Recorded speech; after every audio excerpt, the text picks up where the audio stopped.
ਇੱਕ ਜਿਹੜਾ ਸੁਖਮਨੀ ਸਾਹਿਬ ਦਾ ਪਾਠ ਕੋਈ ਵੀ ਇਨਸਾਨ ਕਰੇ ਉਹਦੀ ਉਮਰ ਵੱਧ ਜਾਂਦੀ ਹੈ।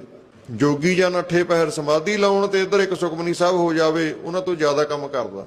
ਗੁਰਬਾਣੀ 'ਚ ਅੱਜ ਵੀ ਤਾਕਤ ਹੈ, ਆਪਾਂ ਪੜ੍ਹਦੇ ਨਹੀਂ। ਸੁਖਮਨੀ ਸੁਖ ਅੰਮ੍ਰਿਤ ਪ੍ਰਭ ਨਾਮ ਭਗਤ ਜਿਨਾ ਕੈ ਮਨ ਵਿਸ।